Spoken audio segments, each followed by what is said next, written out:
Нашата држава е меѓу последните во Европа кои немаат никаква регулатива за правно признавање и заштита на родовиот идентитет, а неодамнешната пресуда од Страсбур во корист на трансродово лице испраќа гласна порака дека државата има обврска подеднакво да ги заштити сите граѓани. Ова се пораките од првиот марш во Скопје на трансродовата заедница во организација на иницијативата Трансформа. Апелираме до институциите, непристрасно и професионално да ги исполнат своите обврски со што трансродовите лица би можеле на брз, транспарентен и лесно достапен начин да добијат усогласени документи како и сите други граѓани.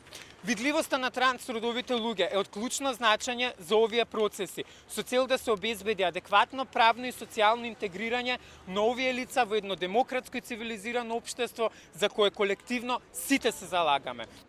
Трансродовите лица велат секојдневно се приморани да го уведуваат светот во својот родов идентитет, а поради недостигот на законска заштита, редовно се соочуваат со насилство и дискриминација.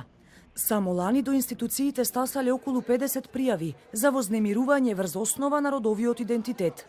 Негова законска заштита наложува и Европската Унија, а власта и покрај гласните противења на дел од конзервативните политички партии уверува дека наскоро ќе има промени.